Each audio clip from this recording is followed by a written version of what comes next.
Shadows over Millbrook. The year was 1823, and autumn had fallen hard upon Pennsylvania.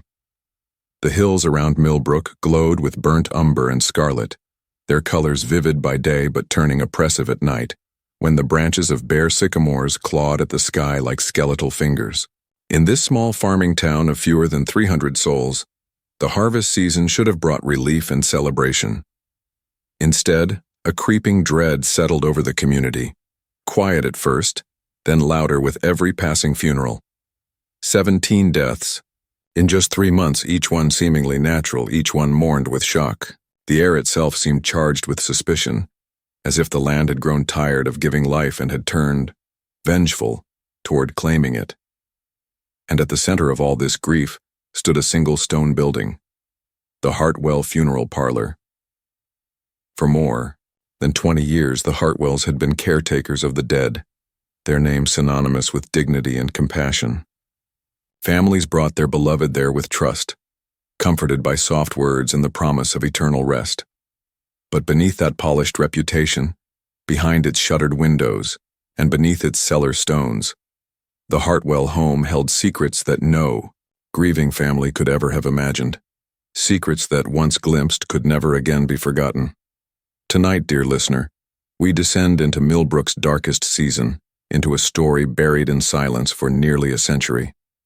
A story of a family who blurred the line between profession and obsession, between honoring the dead and creating them. The arrival of the Hartwells. The Hartwell family's story in Millbrook began in 1801, when Ezekiel Hartwell, tall and gaunt, with a preacher's voice and an undertaker's patience, purchased a large stone house on the edge of town. With him came his wife Martha, a woman with warm eyes and a talent for easing grief with her pies and prayers. Their 3 children, Josiah, Caleb, and Rebecca, were still young then, but grew up in the very shadow of death, playing hide-and-seek, among coffins and whispering to each other in the dim basement where bodies were prepared. Ezekiel's business thrived. Before his arrival, families buried their dead in crude boxes built by carpenters, or laid them to rest with only a blanket. Ezekiel introduced polished mahogany, satin lining, the careful placement of hands over folded chests. Suspicion melted into respect.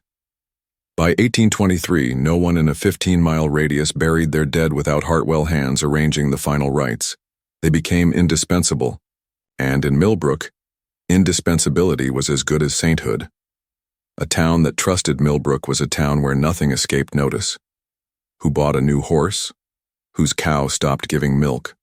Whose daughter lingered too long with a neighbor boy? Yet when it came to the Hartwells, the scrutiny softened. Perhaps it was because they lived constantly with death, carrying burdens most neighbors could not bear. Or perhaps it was Martha's way of pressing a pie into a widow's hands, or Rebecca's gentle voice reading scripture beside a grieving mother. The Hartwells belonged to the Methodist congregation. They joined barn raisings. They offered their services in exchange for food when times were lean. They were neighbors, friends, confidants, and so, when sickness struck, when a man collapsed in his field or a woman failed to wake from her bed, families found comfort knowing the Hartwells would tend to the body with reverence. But trust, as this story proves, can be the most dangerous currency of all. Whispers in the autumn. By the autumn of 1823, the whispers began. A healthy farmer struck down by sudden illness, a young mother gone overnight with a fever, an elderly widow who seemed perfectly well one week and in her coffin the next. Alone, each death could be explained away. Together, the pattern was harder to ignore. Still, few dared to give voice to their unease. To accuse the Hartwells was unthinkable. After all, who else in Millbrook kept the careful records of life and death? Who else spoke so tenderly of eternal rest? To doubt them was to doubt the very ritual of mourning itself. And so the town pressed its unease deep into silence. But silence, like earth over a coffin, does not destroy what it covers. It only hides it for a while. The physician arrives into this uneasy quiet stepped Dr. Samuel Harrison, a traveling physician charged with inspecting rural communities for outbreaks of disease. He arrived in Millbrook on a crisp October morning, his satchel clinking with instruments, his boots wet with dew. His work was routine: test the wells, check the grain stores, ensure burials followed proper sanitary law. But when Harrison visited the Hartwell funeral parlor, something in the air shifted. The parlor smelled of lavender and camphor, but underneath, faintly, a metallic tang lingered, iron, sharp, and unsettling. Ezekiel greeted him warmly, voice booming like a Sunday sermon. Josiah, the elder son, stood close by, his hands folded too tightly, his eyes never quite meeting the doctor's. Martha bustled in the kitchen, her movements purposeful, her gaze watchful. Even Rebecca, barely 19, lingered in doorways, her expression unreadable. Dr. Harrison was offered a tour, the embalming tables polished to a mirror sheen, the neat rows of bottles and jars labeled with care, the coffins stacked in the adjoining barn. Everything appeared perfect, too perfect. When Harrison requested to examine the bodies awaiting burial, the air in the room seemed to tighten, and it was then, lifting a burial shroud, running his fingers over skin meant never to be touched again, that he found the first sign. A faint bruise beneath a widow's collar, too deliberate to be accident, too fresh to be explained away. The Hartwells' voices gave reasons, they offered explanations, but the doctor's hands trembled as he took notes. Something was wrong. Very, very wrong. A watchful house. That evening, Harrison retired to the Millbrook Inn, his report unfinished, his mind racing. But he could not shake the feeling of eyes upon him. The town was small. Word of his inspection had already spread. Villagers whispered in corners, confided suspicions they had long buried. And outside, under the flickering lamplight, shadows moved near the inn. A figure paused too long at the stable door. Another lingered at the pump, glancing toward his window. Harrison realized with a shiver. He was not merely inspecting a family. He was being inspected in return. The next morning, Harrison intended to resume his rounds, to write down his suspicions and continue his route to neighboring towns. But as he crossed the common, he caught sight of something that froze him in place. Ezekiel Hartwell, standing perfectly still in the mist, his tall frame half hidden by the fog, his eyes fixed, unblinking upon him. Beside him, Martha held a basket, her face split by the faintest of smiles. They said nothing. They only watched. And in that silence, Harrison understood a truth that chilled his blood. The Hartwells knew he had seen too much. The house that breathed, the uneasy morning, Dr. Samuel Harrison awoke to the sound of church bells, their solemn toll spilling across Millbrook like a warning disguised as ritual. His dreams had been restless, a tangle of indistinct whispers, eyes in the dark, and the faint scrape of stone on stone. By the time he pulled on his boots, his nerves were already raw. He left the Millbrook Inn intending to continue his official work, inspect wells, check food stores, and make note of general health conditions. But though he moved about the town, greeting farmers and offering simple consultations, his thoughts returned again and again to the Hartwell home. The image of Ezekiel's unblinking stare in the mist the night before lingered in his mind like a bruise that would not fade. The physician was accustomed to illness, to grief, to the quiet rot of rural life. But never before had he felt watched, in this way, as if he were the body laid out on the table and the Hartwells were studying him. The sense of threat did not diminish as the day wore on. If anything, it grew stronger. Farmers spoke in hushed tones about sudden deaths in the previous weeks. A widow described how Martha Hartwell had appeared at her door with broth when her husband fell sick. Broth, she later realized, had a strange bitterness. Another whispered that Caleb, the younger son, had been seen walking into the woods with a stranger who never returned. The villagers spoke with reluctance, as though words themselves might summon the Hartwells' notice. And still, at every corner, Harrison sensed eyes on him, a curtain shifting, a door shutting too quickly. A child yanked back from the street. Millbrook was not a town. It was a stage. And the Hartwells were actors who had been playing their parts so long, the townsfolk no longer knew truth from performance. The invitation. That evening, as Harrison prepared to retire once more to the inn, a knock rattled his door. When he opened it, there stood Rebecca Hartwell. 19 years old, pale in the lamplight, with hands folded demurely before her. She carried no lantern, though the night was moonless. Her eyes, wide and soft, met his with an intensity that was almost pleading. "Doctor," she said quietly, "my father requests your company. He fears you left yesterday with misgivings. He asks that you share a meal with us so that our family may assure you of our good faith." Her voice was gentle, almost shy, but her words carried the weight of something deeper. This was no invitation, it was a summons. Harrison hesitated. Every instinct urged him to refuse, yet he also knew this was an opportunity, a dangerous one, but perhaps the only chance to glimpse what lay beneath the Hartwells' polished surface. And if he refused, would that not confirm their suspicions? With a steadying breath, he agreed. Rebecca's lips curved in the faintest smile, though her eyes remained unreadable. "We shall expect you at 7. Then, without another word, she slipped back into the shadows. The funeral home by night. Hartwell home was imposing even by day, its stone walls cold and unyielding. By night it seemed to breathe, the windows flickering with lamplight like eyes opening and closing, the chimney exhaling smoke that curled against the starless sky. Inside, the air was heavy with the mingled scents of roasted meat, wood smoke, and something acrid beneath, faint but unmistakable, chemicals. Ezekiel Hartwell greeted Harrison warmly at the door, his long fingers pressing the physician's hand with unnecessary firmness. "Dr. Harrison, what an honor. Come in, come in. We so rarely have guests who understand the dignity of our profession." Martha appeared at his side, apron clean, hair neatly pinned. She carried a tray of bread and cheese, smiling with such practiced sincerity that Harrison felt a wave of nausea. Behind them lingered Josiah and Caleb, their presence silent, looming, like sentinels guarding a gate.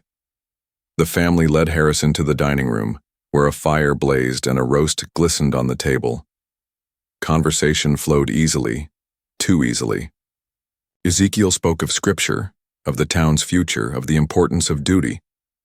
Martha asked after Harrison's travels, pressing food into his hands. Josiah and Caleb said little, but their eyes never left him. It was Rebecca who unsettled him most. She sat at the far end of the table, silent, her gaze flicking toward him now and then with something between curiosity and warning. The meal stretched on.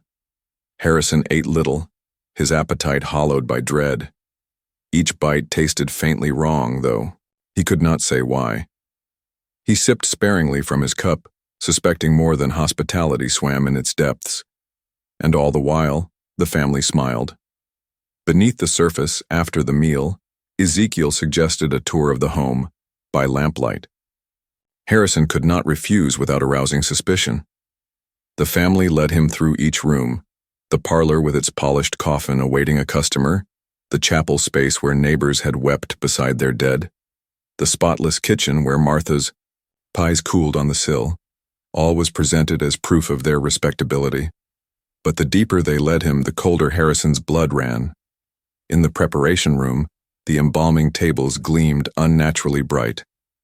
Glass jars lined the shelves, most labeled with innocent words like camphor and arsenic powder, yet some with markings Harrison did not recognize, symbols scrawled in a careful but unsettling hand.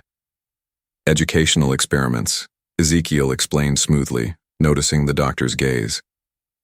"You of all men would understand. A duty to science." Finally, they descended the narrow stairs to the basement. Here the air grew damp, the stone walls sweating with moisture. Harrison's skin prickled as he realized the space was larger than it should have been, extending deeper beneath the house than its foundation alone could allow. The family moved easily through the room, each to their station as if rehearsed. Josiah lifted the sheet from a newly arrived body, gesturing at the embalming tools. Caleb fetched wood for coffins. Martha arranged linens with tender care. It was a perfect tableau of a family business. And yet, not perfect. Too smooth. Too deliberate. And in the corner, half hidden beneath burial shrouds, Harrison saw something that made his heart lurch. A leather-bound book, thick and worn, its spine cracked with years of use. The journal. He had only a glimpse before Caleb shifted, blocking his view, but that glimpse was enough, a dangerous confession. The Hartwells ushered Harrison back upstairs, pressing his hands in farewell, thanking him for his company. By all appearances, the evening was ordinary. Yet when Harrison stepped, once more into the night air, the cold struck him with a clarity that was nearly painful. He had seen enough to know. The Hartwells were hiding something monstrous, but how could he prove it? As he wrestled with this question on his walk back to the inn, a figure emerged from the shadows of the stable. It was Thomas Creed, Martha's elderly father. Bent and frail, his frame hunched beneath a threadbare cloak, he beckoned Harrison, close with a trembling hand. "They'll kill you if you stay," the old man whispered, his voice ragged with urgency. "I've watched them do it for years. You saw the book, didn't you? You saw it." Harrison froze. His heart pounded so hard he could feel it in his throat. "What do you mean?" Creed's eyes darted toward the Hartwell home, glimmering, faintly in the distance. "That house isn't what it seems. There are walls within walls, a room you didn't see, and graves, Doctor. Graves not marked, not mourned. I can show you. I can give you proof." His bony fingers clutched Harrison's sleeve, desperate, insistent. "But you must come soon, before they decide you've outlived your welcome." Before Harrison could reply, a sound split the night, a door creaking open across the square. He turned just in time to see a figure step from the Hartwell home carrying a lantern. The light swung across the yard, illuminating the inn, the stable, the shadows where Harrison and Creed stood. The beam lingered, then began to move toward them. Creed's grip tightened, his whisper barely audible. "They already know." The journal of the dead shadows in the square. The lantern's glow sliced across the cobblestones like a blade. Harrison's breath caught as the light wavered toward him, and the old man pressed himself deeper into the stable's shadows. The figure carrying the lantern moved with slow purpose, pausing to scan the night as though sniffing for prey. It was Josiah Hartwell. His tall frame was unmistakable, his face pale in the shifting light, his free hand clutching what looked like a length of cord. He crossed the square with the unhurried confidence of someone who knew no one dared question his presence after dark. "Stay still," Creed hissed. His grip on Harrison's sleeve trembled with more than age. "He's not looking for cattle strays. He's looking for us." The physician's heart hammered. He was no stranger to fear, plague, cholera, even battlefield wounds had tested his nerves. But this was different. This was not disease, not accident, but deliberate malice cloaked in civility. Josiah paused near the inn's door. For a terrible moment, Harrison thought the man would enter, would climb the stairs and drag him from his bed. Instead, Josiah turned, his lantern beam swinging slowly across the square until it washed the stable door in pale firelight. The glow lingered. Then, with a grunt, Josiah snuffed the lantern and melted back into the darkness.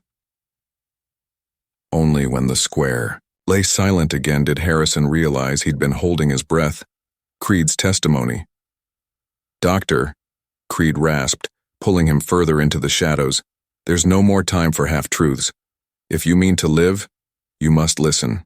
The old man's words spilled out in hurried bursts, like water gushing through cracks in a dam. He spoke of the Hartwells' beginnings, not as undertakers, but as grave robbers. How Ezekiel, finding that death yielded profit, had moved from robbing the dead to creating them. How Martha's kindness masked the slow poison she fed into soups and teas. How Josiah and Caleb tested more violent methods, strangulation, punctures, crude surgeries, perfecting their craft as though it were trade. 16 years, Doctor, Creed whispered, voice shaking. Dozens upon dozens gone, some you'll never prove. They were travelers, strangers who passed through, but some were our own. Your eyes saw what I've seen. The bruises, the punctures, the powder on the lips. That book you glimpsed. His voice cracked. That book is their scripture. Every soul they've stolen recorded like an experiment. Harrison's blood chilled. The image of the journal, thick and cracked with age, burned in his mind. Why tell me this now? He asked. Because I was next, Creed said simply. They've been dosing me, slow. A pinch here, a drop there. I've learned to spit it out when I can, but I can feel it working. My bones ache, my stomach burns. They're studying how long it takes. I'm tired of waiting to die. The old man's eyes gleamed with desperate clarity. You can prove it. I can help you. There's a hidden chamber behind the basement wall, a place they never let outsiders see. You'll find everything there. Organs, drawings, that journal. But you must go when they're at church. That's your only chance. The doctor's dilemma. Back in his rented room at the inn, Harrison paced the floor until dawn. Creed's words rattled in his head like loose bones. He could leave Millbrook that very morning, ride to Philadelphia, and deliver his suspicions. But without evidence, the authorities would dismiss him as paranoid, or worse, accuse him of slandering a respected family. And what of the townsfolk? Would they thank him for exposing the truth or curse him for shattering their fragile trust? No, Creed was right. He needed proof. Proof undeniable even to those blinded by the Hartwells' kindness. And proof meant the journal. The thought of entering that house again filled him with dread. Yet as dawn lightened the windows, Harrison resolved that he would do it. He would take the risk. Sunday bells. Sunday arrived with a brittle sky, the air sharp with November frost. From his vantage point near the woods, Harrison watched as the Hartwell family left their home for the Methodist church. They walked in a neat row, Ezekiel tall and solemn, Martha with her prayer book clutched to her chest, Josiah and Caleb flanking her like guards, Rebecca trailing behind in her demure blue dress. To any villager watching, they looked like a portrait of piety. To Harrison, they looked like wolves in their Sunday pelts. He waited 30 minutes as Creed had instructed before slipping from the trees and circling to the rear of the house. The basement door yielded to the key the old man had pressed into, his palm. The hinges groaned as he descended into the dark. The hidden chamber. The basement was as he remembered, orderly, spotless, reeking faintly of preservative chemicals. The embalming tables gleamed in the dim light of his lantern. But Harrison ignored all this. He went straight to the wall Creed had described.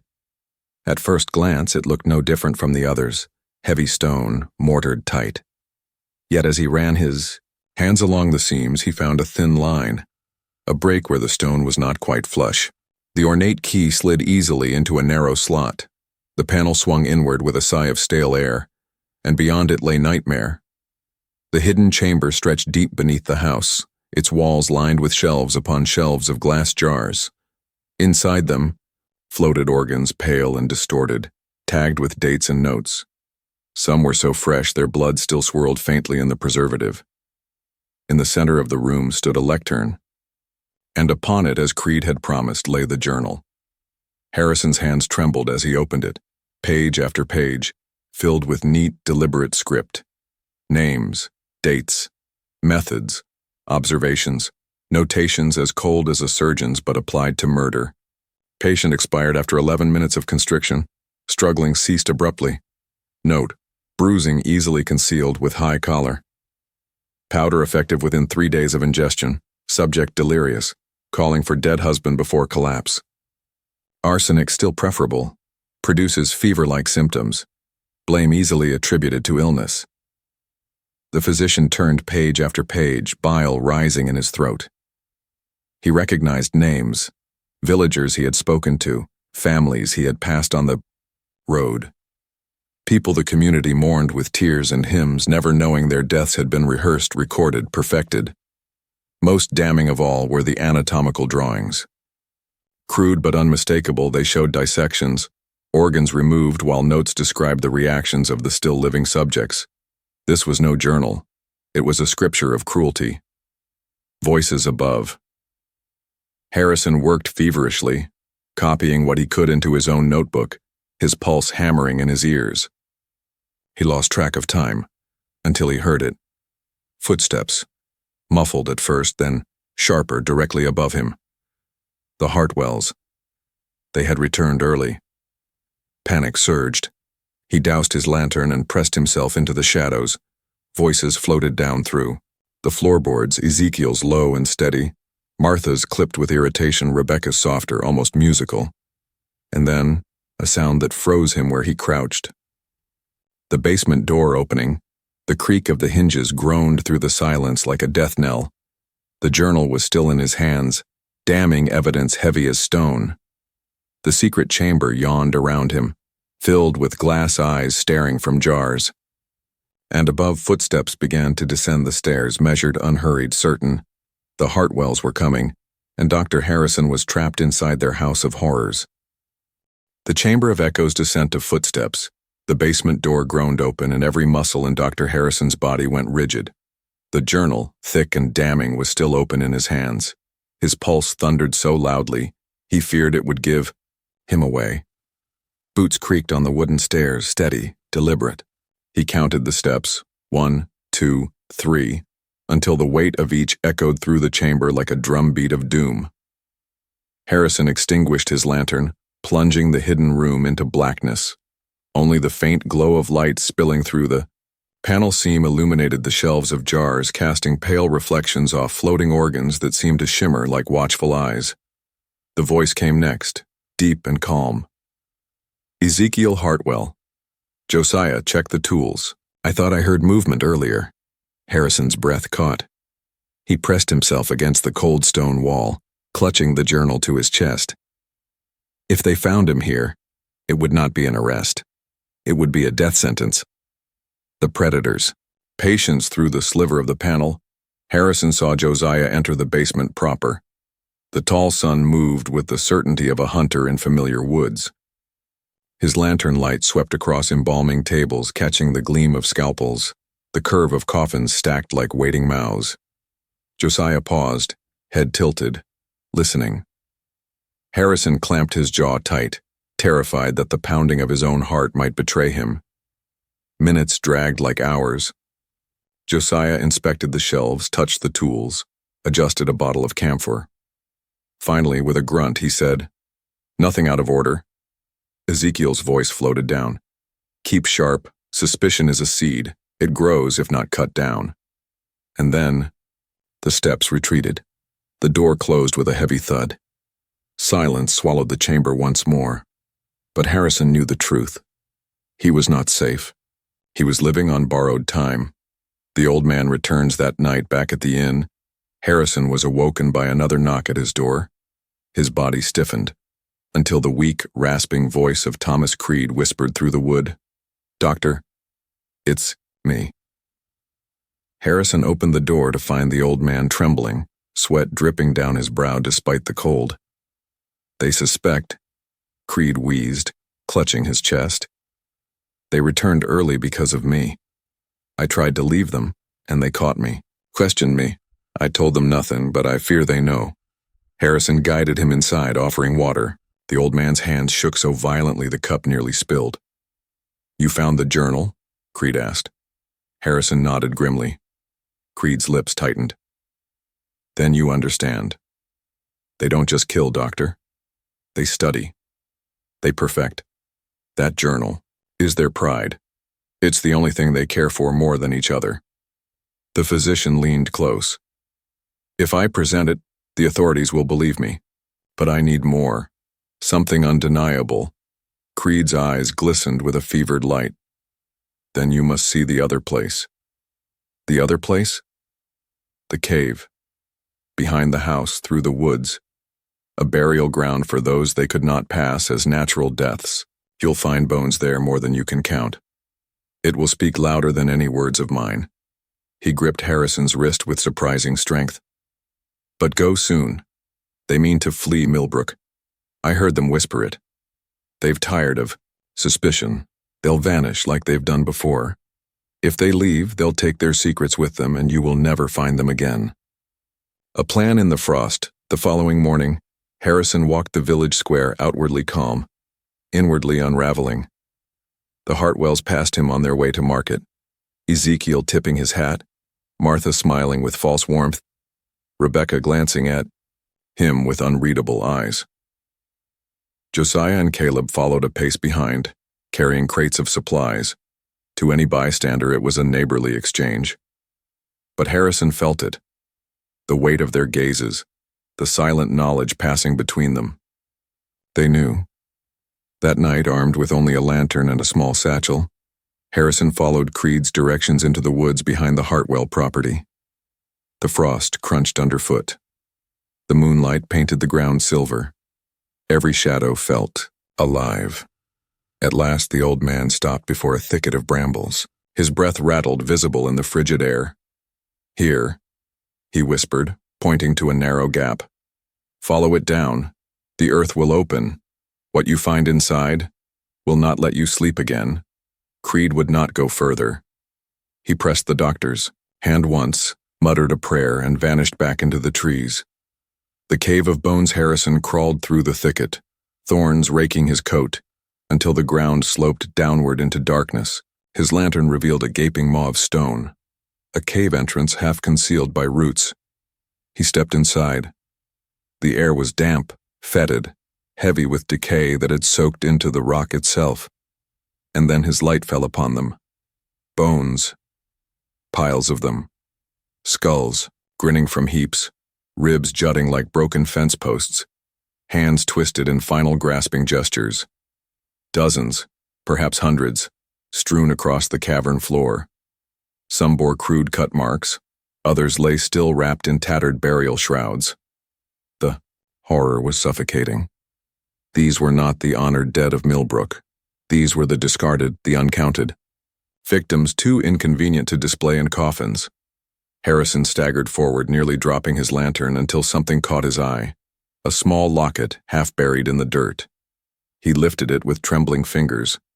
Inside was a miniature painting of a young girl, recognizable from town. She had died of fever weeks earlier. This was proof, more than proof. It was damnation, the whispering dark. But then, movement. A sound deeper in the cave. The shuffle of stone, the whisper of fabric. Harrison raised his lantern high, its trembling light stretching across the chamber. And there, emerging from the shadows, was Rebecca Hartwell. Her face was pale as bone, her eyes wide and shining in the lantern glow. She did not scream, did not startle. She only watched him, her hands clasped in front of her like a child caught at play. "You shouldn't be here, Doctor," she said softly. Her voice was calm, almost pitying. "They'll be so very cross when they find you." Harrison's throat constricted. Why show yourself to me?" Rebecca's lips curved faintly, though not in kindness. "Because I want to see how you'll run." From behind her, deeper in the cavern, more lanterns flared to life. 3, 4, 5. Shadows stretched long across the cave walls as figures stepped into view. Ezekiel, Martha, Josiah, Caleb, the entire Hartwell family, their eyes fixed on Harrison, their faces calm, almost gentle, as though he were already laid out on their table, and Ezekiel's voice, deep and steady, filled the chamber. "We wondered how long it would take you to find our true work, Doctor. Now that you belong to it." The funeral of the living, a family united. The cave flickered with lantern light, shadows crawling over walls lined with bones. Dr. Harrison stood frozen, the journal heavy in his satchel, his lantern trembling in his hand. Before him, the Hartwell family gathered like actors stepping onto a stage. Ezekiel spoke first, his voice calm, almost sorrowful. "You've seen what outsiders were never meant to see, Doctor. We tend to our community in ways others cannot. We ease suffering. We grant release. You think us monsters, but I assure you our work is a mercy." Martha stepped closer, her face framed by the glow of her lantern. Her eyes glistened with conviction. "When the feeble linger, when pain drags on, is it not crueler to let them waste away? We only hasten the inevitable, and in return we learn."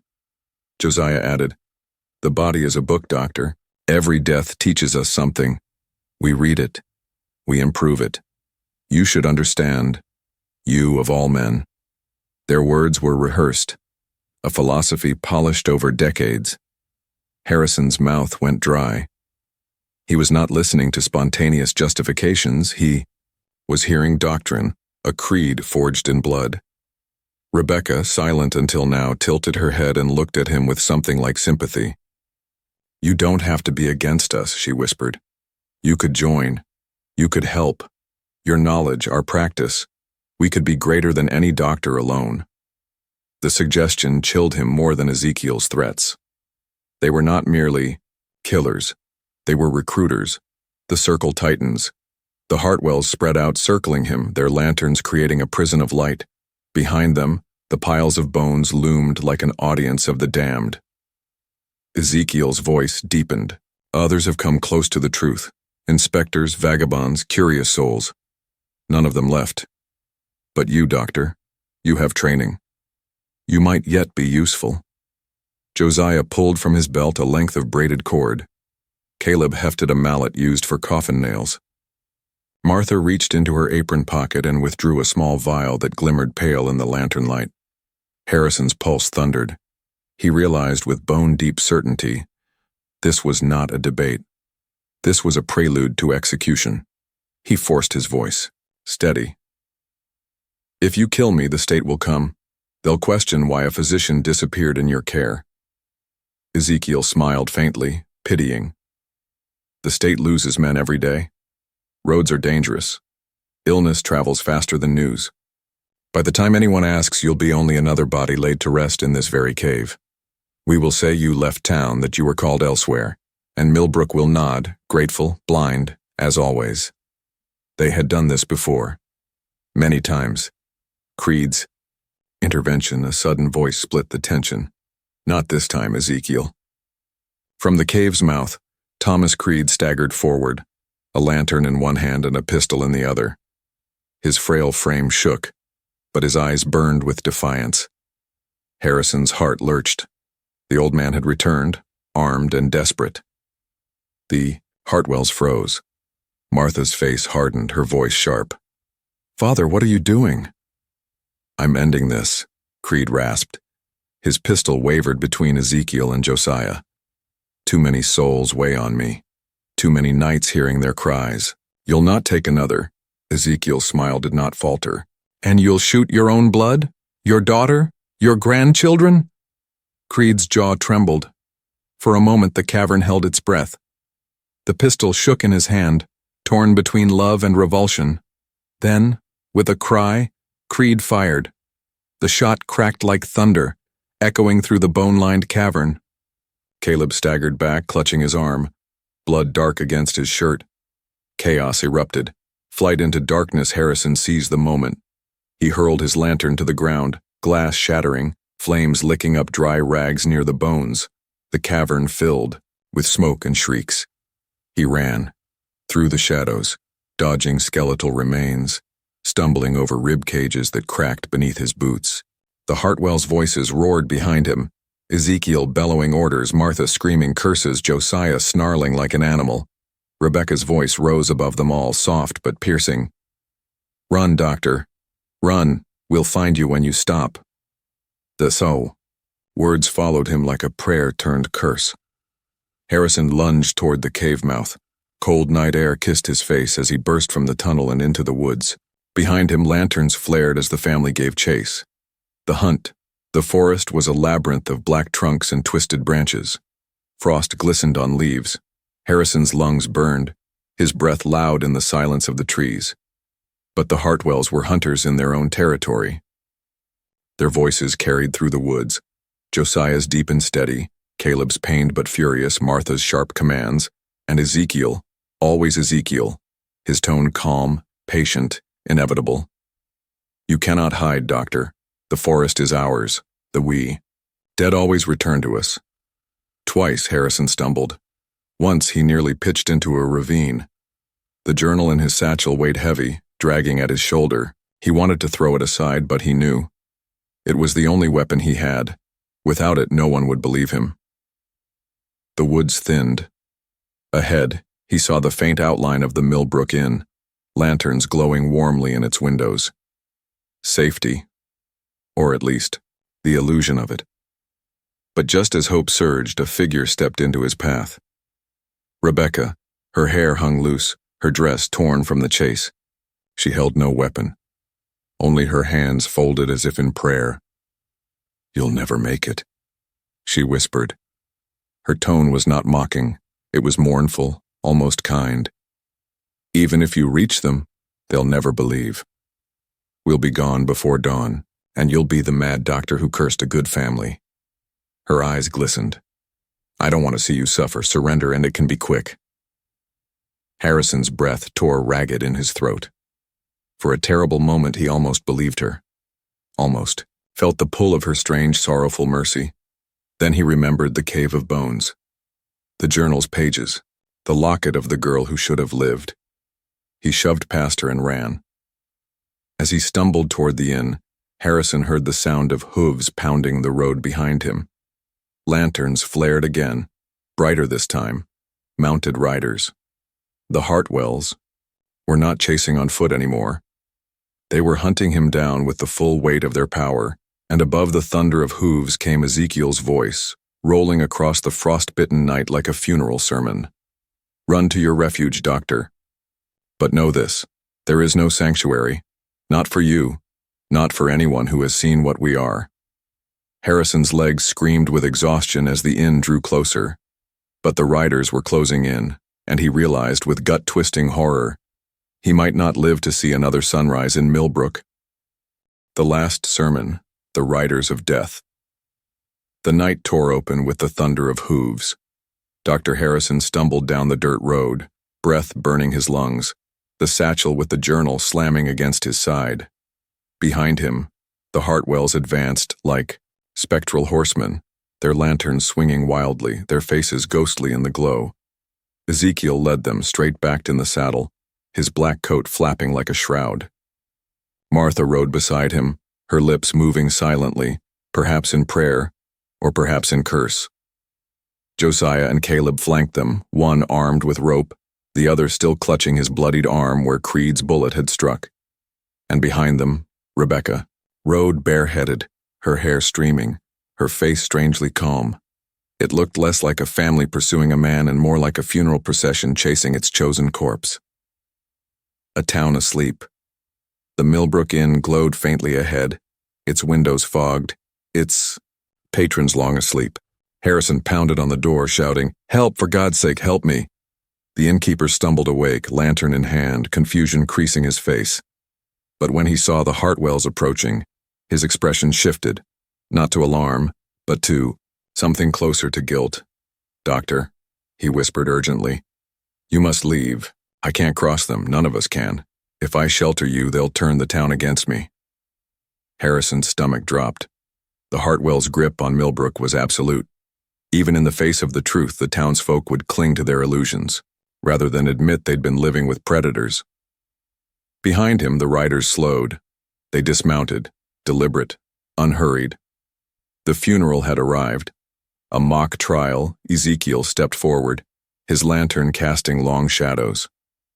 His voice rolled across the square like a sermon from a pulpit. "Dr. Samuel Harrison," he intoned, "you stand accused, not of trespass, but of pride. You saw what you could not understand and called it evil. You meddled in mysteries, beyond your station. Tonight you will answer." The townsfolk, roused by the commotion, gathered in doorways and windows, faces pale, eyes wide. They did not intervene. They did not speak. They simply watched, as though hypnotized by the man they had trusted for 2 decades. Harrison raised his voice, desperate. 17 dead in 3 months, bones piled in their caves. This journal, he yanked it from the satchel, holding it aloft, records their murders in their own hands. Look. The villagers shifted uneasily. Murmurs rippled. But Ezekiel's voice cut through them like a blade. "Lies," he thundered. "The ravings of a wandering physician who seeks to sow fear for his own renown. Who here has not known our kindness? Who has not received comfort from Martha, or wood from Caleb, or prayers from Rebecca? Would you trade years of mercy for one stranger's suspicion?" The crowd faltered. Harrison saw it in their eyes. doubt, but also fear. The truth was too terrible to grasp. Easier to believe the doctor mad than admit their neighbors were executioners in disguise. Creed's last stand. Then another voice rang out, thin, wavering, but fierce. Believe him! Thomas Creed stumbled into the square, his body bent, his pistol gone, his lantern shaking in his hand. His face was pale, lips blue with poison's slow grip. But his eyes burned with final defiance. I've lived under their roof. I've seen the bones. They've poisoned me. My own blood. If you doubt the doctor, then doubt me too. But know this, you'll bury more of your children if you stay silent. Gasps rippled through the crowd. All eyes turned to Martha. For the first time, her mask cracked. Fury contorted her features. You ungrateful wretch, she hissed. We gave you shelter, food, life, and you betray us for a dying man's fantasies? Creed raised his lantern high, his voice breaking. They cannot be allowed to leave. Millbrook alive. Fire and flight Ezekiel lunged for Creed.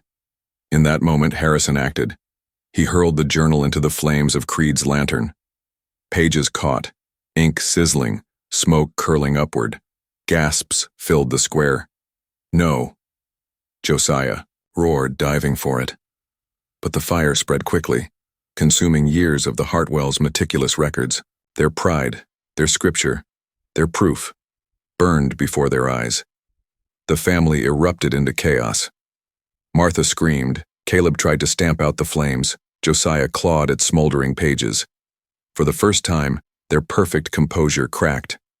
Harrison seized the moment. He grabbed Creed's arm and dragged him toward the woods. Behind them, the townsfolk surged, panic breaking their paralysis. Shouts filled the night. The Hartwells' grip had fractured, the collapse of the funeral home by dawn. The Hartwell property was aflame. Some said it was townsfolk, enraged and fearful, who set torch to the funeral parlor.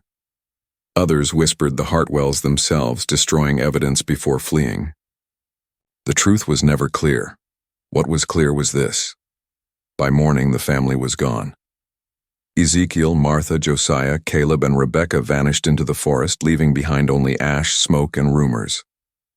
Creed did not survive the day. Poison claimed. Him at last, his body frail, but his final words resolute. Don't let them start again. Harrison carried his testimony to Philadelphia, but without the journal or the bodies in the cave, already collapsed by fire and stone, his claims were met with skepticism. Officials dismissed it as hysteria. Only a handful believed. The Hartwells became phantoms, shadows on the edge of America's frontier. Reports of strange deaths followed them. Ohio, Indiana, Illinois, always the same pattern: sudden illness, quick burials, a kindly family offering comfort, always vanishing before questions could be asked. The Oregon revelation 2 decades later, a letter reached Harrison, now gray, weary, and haunted. From Oregon Territory, a sheriff wrote of a family called Caldwell, undertakers by trade, exposed for mass murder after suspicious deaths in their settlement. Their methods, their habits, their names, different but too familiar. The Hartwells had been found at last, captured, tried, and executed. Their body count, more than 100 souls across 8 states. Harrison traveled west to witness Ezekiel's hanging. The old man, now gaunt but unbowed, met his eyes and spoke a final truth. You think it ends with us, Doctor. But we taught. Others, apprentices, friends, our work lives on. You will never root it out. Death is a trade, and trades are passed down. The news silenced him, but his words lingered. Epilogue. The seeds of doubt. Harrison died years later, still carrying the weight of Millbrook. His papers, filled with notes of patterns and suspicions, were locked away in government archives. The town itself withered, abandoned by families who could not bear its shadows. The forest reclaimed it, leaving only whispers in the leaves. And yet, even now, stories surface. A funeral parlor too eager for business. A kind widow offering soup to the ill. A family that arrives in a town and vanishes when suspicions grow. The Hartwells are gone. But their methods, their mercy, may not be. So the next time you pass a funeral home late at night and the lights glow long after midnight, ask yourself, are they keeping vigil for the dead or preparing for the living? And remember, some families never stop working. Final note to the listener: the Hartwell Funeral Parlor of Millbrook, Pennsylvania, remains one of the darkest mysteries in early American history. While much of the record was lost or buried, fragments of testimony, whispers of confession, and the trail of death suggest a truth far more horrifying than the official accounts ever admitted. Whether you believe all of it, or only part, the story remains a chilling reminder. Evil does not always wear the face of a stranger. Sometimes it wears the face of the neighbor who brings you pie, the hand that closes your loved one's coffin, the voice that prays at your bedside, and sometimes it wears a smile.